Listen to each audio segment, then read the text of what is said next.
Tea podcast, and this is our final episode with your favorite hosts, Kiki and Haylin.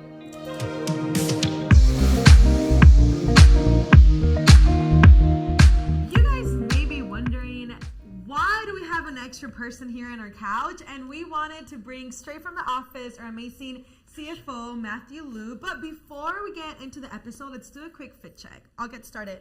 My pants, they are Athlethia. My shirt or my top is from Old Navy. My nails, I just found this new place near Waikiki that I've been loving. And then my hair, I just grew it myself. What about you, bestie? This is shout out to my cousin Monet. She's at, what is the Don Quixote nail place? I don't know, but if you want to find out, just DM us. The shoes is from Shoe Palace, and Aloe pants, and Aritzia blazer. What about your hair? She grew it, but she goes to... I go to JV Salon to Brian. What about you, Matthew?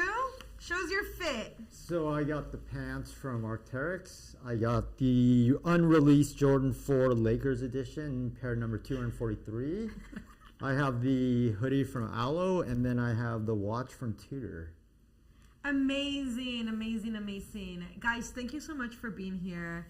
I just wanted to give you guys some context. I know that you guys are always used to seeing just Haylin and I talking story, as we go into this journey. Because as a reminder, we started this podcast because we were really trying to raise $1 million so that, we could reinvest into our programming. And now that we're finally there, it is a great opportunity for me to bring in our CFO and, he can tell us more about, what we've been doing and really how we were able to get to this place, because we know how to save lives, but we clearly don't know many about numbers.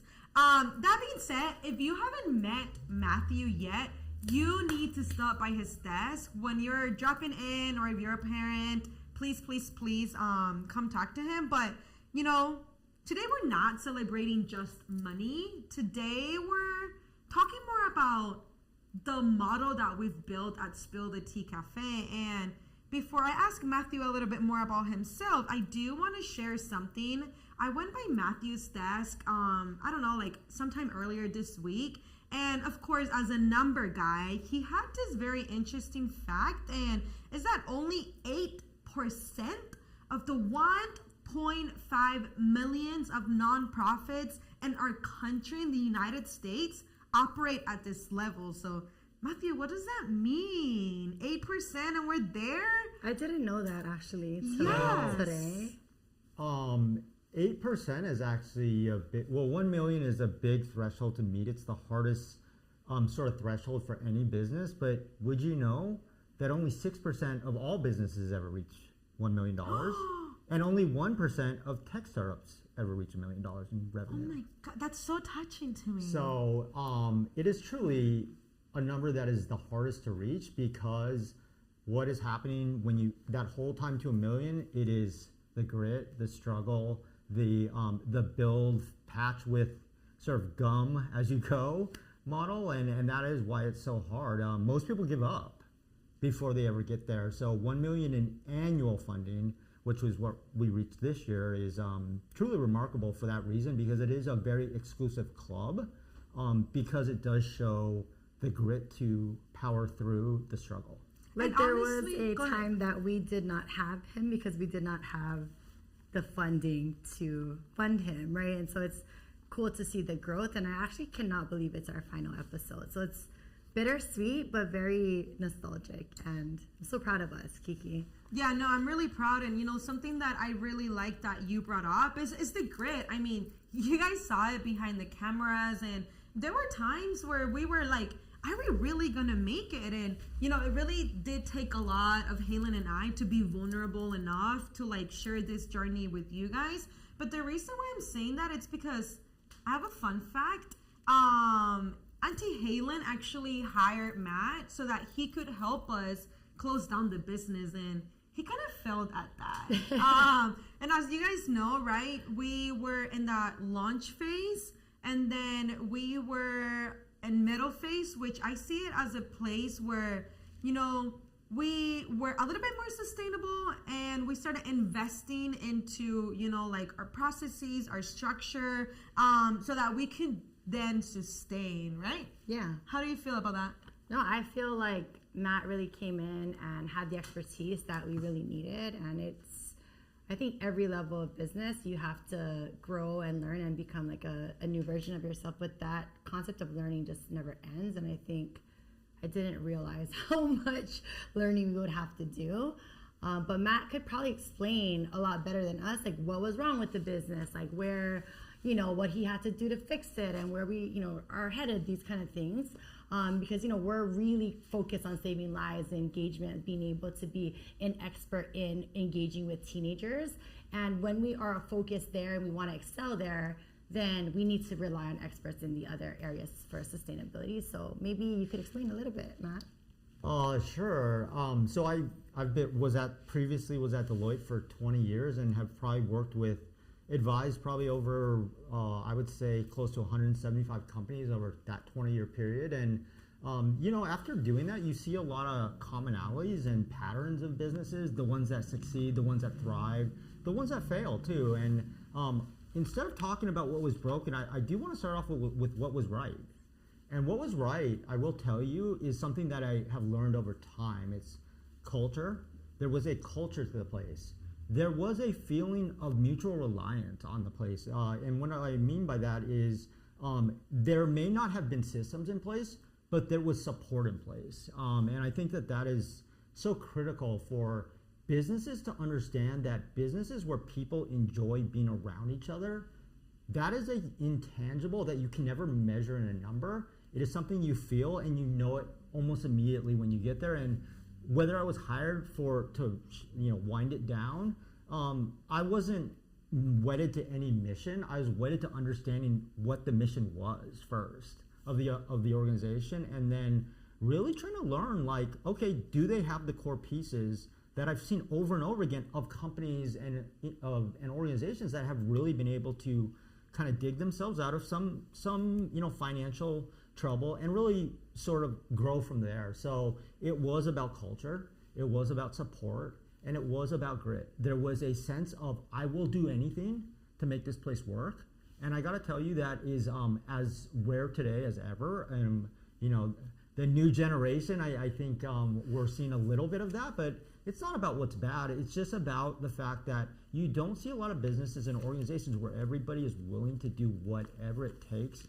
And like I said, that is not technical finance knowledge. That is just 20 years of watching companies and observing their behaviors and seeing what are the commonalities of those that can succeed. And honestly, I love that you say that, because, you know, it may sound cliche or whatever you want to call it, but, you know, I brag a lot about the fact that even though this work can be very, very, very hard, and often at times you feel like you're on a sprint and then you hit a wall, even though we have all of those challenges, I wake up every morning and I'm like, I want to go to Spill the Tea Cafe, right? Because I want to do great work with great people, and that feeling, you can't put a price tag to that, right? And I love that you share your story with Deloitte, because I think a lot of people would be like, okay, well, you got this expert in the house. Where is he from? Where does he get his knowledge? And that's what I love about you, is that you did your corporate experience and you had a full career, and you decide to try to find something that gave you your purpose back. And that's what I personally experienced at Spill the Tea Cafe.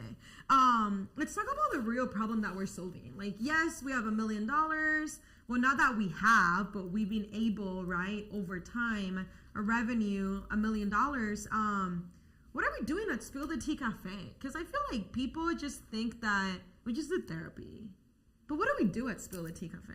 I think now that we're at a place where we can breathe a little bit and reinvest in the actual product, the staff, the culture, we are looking at trying to offer enrichment programs for youth, something that is not just therapy or like group therapy, but what about after we do learn how to cope, we do learn how to function, right? We want to learn how to excel and how to thrive and how to dream bigger. And in Hawaii too, it's really difficult because we are under-resourced, and it's really difficult to find really high paying or good paying jobs and to thrive in an economy that we all know is so expensive. So how do we start to train kids early, right, on like how to thrive? And so offering that third pillar of after kids are now functioning, that is what we're excited to start launching this year. Yeah, and I think that we're really excited of what's ahead. I don't know how many of you guys have heard, but we just moved from our amazing little hub on Queen Street, and we are now in a bigger, better, brighter space over at 1025 Waimanu Street. And I'm really excited about it because, yes, 1 million, but it was more than just getting that money in, right? It's the 700 plus lives that we impacted in the last 3.5 years. It was about the nearly 13,000 hours of individual therapy that were provided, or, you know, all of the pre-licensed therapists that we were able to help so that they could, you know, get developed in their career. Matthew, what do you have to say about that? I know you love every morning telling us about the numbers. Every single day, like, he has a new number that he discovered the night before. So why do these numbers matter so much? Well, I think that it matters because of impact. I think that when you hit 1 million, where the old saying, those who have much given to them have much expected of them. And I do think that that is important to understand. And I don't want to lose sight of that, is that as you go bigger, there is more expectation. So I do want to start off with that. But in terms of the numbers, I think about $150,000 of uncompensated care that we gave out last year. I think about, but I also think about the $400,000 that we've paid to our 1099 therapist contractors the last 2 years. And by the way, I'm not from Hawaii, but I have grown to understand Hawaii and love Hawaii. And that money does stay in the local economy. It does go to businesses, small businesses, and it does go back into the economy. And I do think it is a multiplier effect of that. So I do think about that. I do think about multi-dimensional impact. You talked about number of sessions. I think about that too.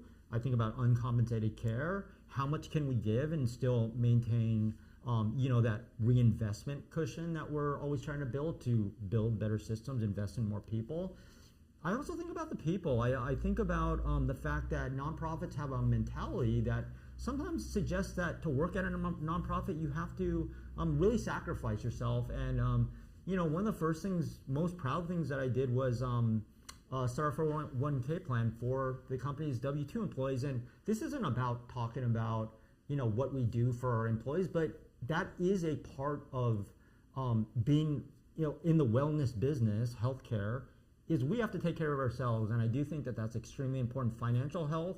I think about the fact that today we started a health and fitness subsidy just to make sure that our own employees are able to go and have a subsidy to spend at a gym or something like that. But I do think about uncompensated care. I do think about the volumes, and then I think about the engagement, whether it's 18.1 sessions per youth over 3.5 years. That's a lot of engagement. I think about 90% sessions that are booked are actually converted, and with no cancellation fees. I mean, that's amazing that 9 out of every 10 kids show up, even though that there's no penalty for not showing up. So that tells me that I always think about what does it say to me, not just what the number is. And that number tells me that kids like being, build relationships within boundaries of their practice with their therapist that is healthy. And I do think about how much of these time is spent in front of screens these days. And I think about 73% of our sessions are delivered in person. Mm-hmm. And I think about how most kids are only offered, if therapy at all, or a wait list. I think they're offered telehealth. Telehealth is great. It's been revolutionary, but I'm not a therapist, but I have been to therapy, I will say. And there is something about being in person, and I know our therapists, really enjoy getting to know these kids, and really though, to be able to do that, you have to have the space, you have to have the infrastructure, and you really have to train them well. And I think about all that all the time, is not profit for profit's sake, but profit in terms of how can we strengthen the mission, how can we build systems that last and create lasting impact, and how can we really build a model where people understand what we do, not just by brand recognition, but by service quality.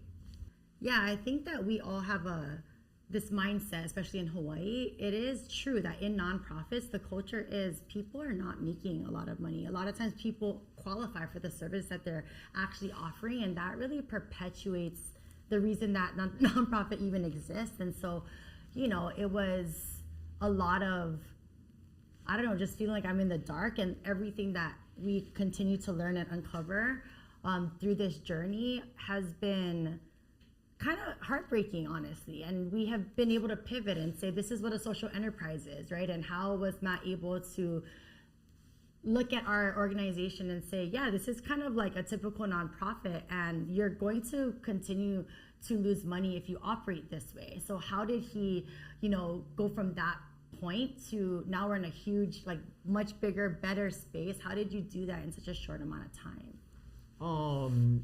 I think the sort of misconception about finance is that finance drives the finances. It actually doesn't. It's actually the opposite drive the finances. So the first thing I did was look into the operations, and really what I will say about operations in my experience, whether it be big companies or small companies, that there's three things you need. You need people, processes, and tools. That makes up systems. So if I'm talking about systems, you can apply that to almost every major process that drives our services, whether it be financial discipline. I'm a big cash flow forecast person because revenue is great, cash is better. Cash pays the bills, revenue is a great number to put on paper, but cash. Wait, let me say something about that. I'm like fascinated by his cash flow. Like, it's a lot more accurate than like your local news station like weather report. It blows my mind. So I think so in terms of a system, cash flow, let's talk about that. It's about understanding how money comes in and when it comes in. It's a weekly forecast. So when it comes in, and ultimately, when do we have to pay bills? When is rent due? When do we pay our therapist contractors for the great work they do? When do we make payroll? And there's a lot of other things. But so it did take a lot of time to sit down and kind of understand from each person who owns a piece of that, when is money coming in and when is money going out? And then you understand kind of, I really want to say this, it's not about cutting things. It's about really understanding what is most important and making sure we prioritize those things. And I've been very fortunate not to have to be a bad cop per se in terms of saying no to things. I have very much prided myself on being able to say, let's do that, but tell me why we should do it. And that's the challenge I actually provide to people. It's not, tell me why that's good for the mission. It's more about, tell me how that moves us forward in one of these ways: sustainability, service excellence, or overall culture. So, but yeah, it is a system. So you forecast it out, and then what do? You look at what happens actually, and then you kind of look at those variances, and then you understand, why was I wrong? Was I wrong because the assumption was wrong, or was I wrong because it was just a timing issue? Meaning, I thought that this bill got paid on the 13th. It actually got paid on the 16th. That actually could switch it to another week. I can live with that. But over time, you do calibrate these models. And Kiki, I'm very flattered by the predictiveness that you see in my models. But it is because you calibrate it over time. And what I saw in this business was a lot of potential in the fact that the cash flow was fairly predictable. It was just about scale. And I did make a couple changes in terms of timing of payouts and stuff. But I did not want to come in here and bring slash everything to the ground sort of mentality, because at the end of the day, it kills the mission. And the one reason I will say that, why is it that only 8% of nonprofits ever reach $1 million? Because it's not because they don't have good causes and they don't have the grit. Sometimes they're not making enough money to support their families. So I did look at that. I did look at how much people were being paid, and to make sure that the leadership team is not, in the position where they have to be using the services we provide. And I know that is actually something that is kind of funny, but we cannot be running ourselves into the ground looking for the next meal. This is why burnout, and everything. And I always talk about that documentary, Uncharitable. And I think that we are trying to encourage other nonprofits, right, to adopt this model, because then you're not always depending on one grant, or right, it's true sustainability. And I think that this is a really good solution. And when we talk about like, you know, our business model and the revenue, at first when you came into our organization nearly a year ago, I remember you always saying like diversifying revenue, and I was like, what do you mean like there's diversity in money? But now I understand, right? Now I understand that we cannot just rely on grants or rely on donations, right? What is our revenue model? Like, how come are we so successful like right now at this moment? Well, I think it is the diversity of your funding. I think that you have to look at that. And by the way, grants are great. I think that to the extent we can meet and we qualify and we are the type of organization that they are looking to fund, grants are great. But you also need steady revenue, meaning you need money coming in the door kind of every week, because we have expenses every week. Payroll is runs every other week, regardless of what grants we get. Okay, so I think understanding how do we develop a model that we have a fee-for-service component and then we have a grant component, and to be able to establish a 50-50 mix is actually quite normal for a very large nonprofit or larger. So establishing and committing to that model, I think, is part of some of the, even a system in itself, is how do we make sure that we're able to give out uncompensated care, but how are we also able to fund everything else in a manner that's predictable? So we're not worrying about making payroll. We're not worried about having to overdraft on accounts. We are being prudent, because being prudent is actually being the foundation of being sustainable, and it's knowing when to spend money, and you can't know that unless you can predict it. Do you think that, you know, because our W-2 employees are also, you know, they do direct programming, do you think that also has to do, because, for example, like people may think that our ED is only like in the office in her computer looking for new grants. She's actually like getting deployed to the West Side or to the North Shore, or having to go somewhere to like deploy services like right away, like crisis intervention. Absolutely. I think that, salaries and wages are often thought as overhead, admin costs. They're not, and to the point of why is it looked down upon? It's because it's thought of as somewhat as waste. But that's another thing I saw in Spill the Tea Cafe that is very unique to nonprofits. Nearly every W-2 employee was delivering a significant amount of time to direct services, meaning whether that be clinical therapy, whether that be care coordination. I mean, the fact that you have an executive director that is literally going to court with a youth to advocate for their, accommodations for their behavioral health, maybe challenges, was so inspiring to me, and inspires me to this day to be able to see that. But even on the outreach front, a big part of our mission is outreach and education. Why is care coordination important? What is the collaborative care model? Why are we trying to bring healthcare back to the way it used to be? It is amazing to me, even, presenting at, the med school or for healthcare providers, how many people don't know what each other does. And I think getting everybody to the table, I think that collaborative care model is, it's not cheap, and that's why nobody does it. And because, we talk about big numbers, but those big numbers actually fund a lot of these things that I'm talking about that are the glue of the system that really, allows providers, schools, support systems we think about in the community to really talk to each other and really understand what a youth needs. And that's been lost in our system. And I think rebuilding the past is, obviously not something that's popular sometimes in this world of technology advancement. But let's be honest about this. Sometimes healthcare, it is very personal, and there's no machine that's going to tell a youth to think less about their demons or to sleep better at night. That is a very personal experience. So yeah, absolutely. I think about the W-2 employees who I'm the one who spends the least amount of time delivering services, but I'm consistently inspired by the education and advocacy, by the direct care, by the care coordination, and really by the workforce development. I think that we sometimes don't think of that as mission. It is core to our mission. It is the second pillar.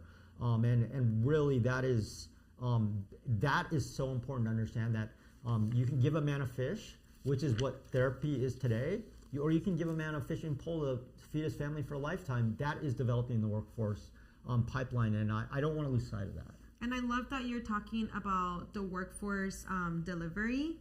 We actually deliver approximately 860 hours of supervision annually. Haylin, what is supervision? What does that mean? Yeah, so we know that in Hawaii we have a shortage of providers, and we have a systemic issue that is a barrier for pre-licensed people to become licensed. What that means is currently, with the outdated laws in Hawaii, we have to pay like $100 to $150 every single week for 2.5 years to obtain this hours under a licensed provider so that we can sit for our board. So that is a very big barrier for people to get licensed, right? Just logistically, financially, and what we've been able to do, which I'm really proud of, is like over the past decade, I have and my team have been offering free clinical supervision the entire time for all of our employees. And we've been able to scale that model and help a lot of people open private practices. And so we do encourage people to come and get clinically trained and, be very well versed in suicide prevention and crisis intervention, and understanding when we take the highest risk kids, and we know exactly what to do in terms of a high risk protocol, and understanding the standards of care coordination. For instance, understanding that I will call 10 times at minimum and not get a return call back. That is the norm here, right? And a lot of people coming out of school don't realize that, and we need to have people retrained, and we take so much pride in making sure that our clinicians can handle the highest risk cases, and that we advocate to the point of going to the hospital, right? Like initiating these collaborative care models. And we do everything that we can so that the kid will not fall through the cracks. The follow-up is so important, especially for suicidal kids. That is evidence-based to actually save lives. So all of our protocols are taking into consideration the unique challenges of the suicide crisis that we're facing in Hawaii. For a very long time, suicide is the leading cause of death in Hawaii for children ages 10 to 19. So we are definitely in the trenches fighting that. And, unfortunately, I do want to shed light. In the past month, there's been an uptick of high school suicides, 2 at Waimanu, 1 at Dole Middle, 1 at Farrington, UH Lab. Like, I'm saying this not to, make this depressing, but it's the reality of today. The silence of it does perpetuate the suicide rate continuously going up over the past decade here in Hawaii. And I think one thing that I love about that, and I noticed this early on about Civility Cafe, is a lot of our, training clinicians are working other jobs, and they are working jobs in hospitals as hospice, social workers. They're working at, some of our supervisors working at Tripler with, vets. They're bringing a wealth of experience that can only really bring light to this continued discussion of many ecosystems coming together. It is very helpful for me to learn about what these people do for their full-time jobs, because I've heard about what is CPS's role? How has that changed in the equation? How is it working with suicidal vets versus youth? How is it working in homeless, helping with homeless kids? And that to me is another part of the Spill the Tea experience that I think is not discussed enough, is the diversity of experiences that people work in day to day, and they also happen to do therapy at Spill the Tea. And those experiences actually are discussed and do translate into what I think is one of the most valuable things in life, is perspective about what others are going through. And it can, I'm not a therapist, but I do believe it informs what we all think of as empathy. It informs people about what other people are going through and how they may be feeling. And I'm not the biggest feeler, but I have learned to embrace sort of that mindset of numbers are great, outcomes are better.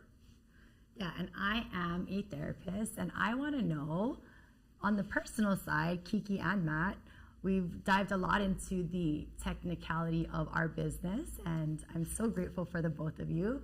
Have you learned anything like on the personal side, from the business or from the the professional experience, what has been your, I don't know, lessons or takeaways? Kiki, go first. Okay, well, I will answer only if you answer after. Gosh, of course. But I think I've definitely learned a lot over the last 3.5 years, almost four next month. But I think that the biggest lesson that has impacted me in my personal life as well is letting go.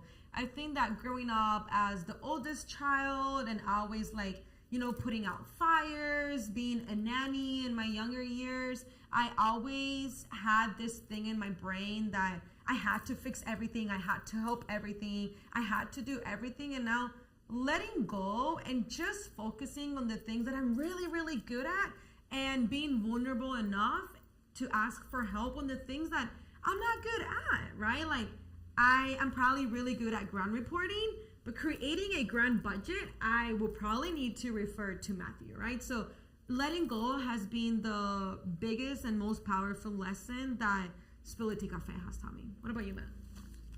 You say letting go, I say diving in. I think that, Look at that. I think that being able to dive in and, Deloitte was a great 20 years, a lot of diverse experiences, but they are project based and you are advising, you're not necessarily implementing. You're not always seeing the impact and the outcomes of the changes you can make. So I think one of the biggest lessons is being open-minded, I think, has been a big lesson for me, to learn about different types of people. I'll learn about the Hawaii culture, the values and the ethos of Hawaii that makes it a very unique place and a very close-knit place.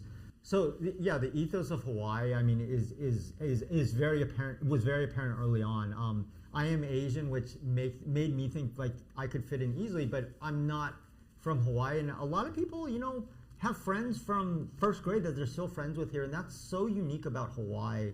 The bonds are so tight, but being okay with not being a part of that early on has been challenging, but actually has taught me a lot about what it means to be an outsider. And I think that, I'll be honest, I think for the large part of my life, I have felt like an insider. I have felt like connected. I have felt welcomed and appreciated in spaces. And I'm not saying I haven't been appreciated, but there is something to be said about when people don't understand what you do, there is a natural tendency not to appreciate what they do. So being okay with that has been a challenge, but it's been a good one, because sometimes that brings the onus to open your mouth and say, hey, like, this is who I am.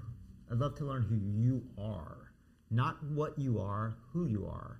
And some of the best relationships that I've really built are with people that I would have never probably encountered before or talked to. And I'm really proud of not just the financial results. That's part of it, but the bigger part of it is the willingness to change opinions about that you might have, to let go of things of the past that you've been wedded to, beliefs of the past, to be true to yourself, but also to be open to others, and not being part of the yuppie club. I think is something that's been hard to understand how limiting that was. It was enabling, I thought, but it was actually very limiting to understand how that really defined my identity. And now I really I enjoyed work then, but I really do enjoy coming into work and really allowing myself to talk to people and be a part of the experience, not just advise on the experience. Yeah, we are so grateful for you, Matt, because you've taught us a lot. And I think similarly though, and my biggest learning continues to be to have to step out in courage, and no one's coming to save me, and I just need to sit in that discomfort and move forward. And that is the only way, like taking action is the only way to get unstuck. And I think that now I'm realizing I thought like, oh, that arrival fallacy, once we get to this revenue or whatever, it's like, no, we're gonna have problems like forever. And that's like the reality of business, life, and I think that it's something we should teach the kids, right? So this is where we need to build that resilience and build that mindset. Like, okay, we're gonna always have problems, but we will get stronger to be able to overcome those problems in real time as they come our way. Yeah. As we close this episode, I just wanna ask you guys one thing. What is your vision for the future for Spility Cafe? Oh my gosh, that's a... I'll let you guys think while I say mine. I think for me, and I'm going to tie this again, like with what I just shared. The vision that I have for the future of Spill the Tea Cafe as we, like step into this new evolution, and as you know, we're expanding, we are adapting, right? For me would be the same way that I had to ask for mentors and experts to come help me and guide me. I hope that we can bring that to Spill the Tea Cafe in a way where our youth are having the opportunity to also connect with experts of the community that can strengthen their life skills further. But that's me. What about you, Matthew? Absolutely. I think the aspirational programming on the upside is, that part of the mental resilience is not necessarily what people think about with mental health. They think about the downside, and there's plenty of services and care we offer to that. But I do think the upside of mental resilience is something that we need to embrace and actually ingrain and teach and really teach kids the importance of that. But most of all, I think it's how do you grow big while still remaining small? I think that's really important because that goes to the word that I spoke about at the very beginning when I talked about companies that I thought, commonalities of companies that really were able to get out of situations and thrive. It's culture. And that is about growing big while remaining small. And what does that mean? It means institutionalizing Spill the Tea Cafe so people still come in and they aren't fascinated by shiny objects. They're fascinated by the people there. And that's what I hope for Spill the Tea. That's what I dream for, is that as much as technology goes and becomes a bigger and bigger part of everything we do, that it still remains a people-focused business. I think that that will be the signature testimony of Spill the Tea, is that it's the people. When I go there, it is the cafe vibe. It is community. It is comfort. It is culture. And so as it grows to much bigger or maybe even huge, how do we maintain that it is a people-driven thing? And because remember, people remember what they see and stuff, but they really remember how people make them feel, and that will never come from machines. I know everybody's on the bandwagon right now of predictive learning from machines, but no, a machine won't make you feel a certain way. A person will. So that's my hope, and that's my dream for it, is to maintain a sense of people first, and everything else second. Because without that, you have no product. What about you, Bestie? That's so well put together. Yeah. So fascinated. I think I have a very big vision for Spill the Tea Cafe, and I really want Spill the Tea Cafe to significantly decrease the youth suicide rate in Hawaii, and I want to make sure that in my lifetime we see that happen. That is very dear to my heart, and I will, be relentless about that probably forever. And I also think that Spill the Tea Cafe should also produce like the most successful kids and youth. This is my dream, like from both ends of the spectrum, that we are able, out of a dream, right, Kiki, that like we have a million problems, all of us, and we can talk about the million problems in healthcare, but we said, despite the million problems, let's try to build something small that is growing. But if we can do it, like just 1-2 people, like then it grows and grows and grows. And let's teach our kids to also be that, that one person who can dream it. And yeah, I think that our future is bright, but we do need to take action, I think. As the new person here, one thing I want to end with is I want to give you both a lot of credit because, checks coming in the door is what a finance guy should love. What I actually love, though, is reading the number of letters handwritten from youth and parents that I have read personally, because they speak to, changing lives, saving lives, enriching lives. And I gotta tell you, there is nothing in finance that will ever give you that feeling of what it means to, be in a place of crisis, and now you're watching your kid go to college. I mean, that to me is something that you guys deserve a lot of credit for, because that struggle, it did produce it has produced some really beautiful stories that anyone who's building anything would be proud of. And I don't ever want people to ever just think about what they can do. I also want people to reflect on what they have done, because that is the ethos of Spill the Tea, is what we have done and what we will continue to do, and never losing sight that that is the goal. The goal is not money. The goal is to produce cards and stories like that. You know, outcomes are great. Stories are great too, and those stories are very impactful. And I think anybody that read them, whether you're in finance or a therapist, would be equally the same impacted. And that to me is a true testament to the grit and to the long nights and the sleepless nights of not making payroll. I hope you guys believe that and realize how worth it has been, because there are a lot of youth out there that are here today and are able to pursue the things that they want to pursue because of the work that you guys have put in. And I don't want you guys to ever forget that perspective, because it's very powerful, and it is still living in Spill the Tea today. And that's one thing I don't ever want that to leave, is that feeling of impact. Thank you, Matthew. That was so beautifully said. And for all of you guys behind the screen, if you know a youth that needs a third space, please send them to Spill the Tea Cafe. And if you believe in ecosystem thinking, let's partner. Just reach out to us. You can find us at info@Spill the Tea Cafe, our website, spilltheteacafe.org, and our new location, 1025 Waimanu Street. See you guys there. Thank you.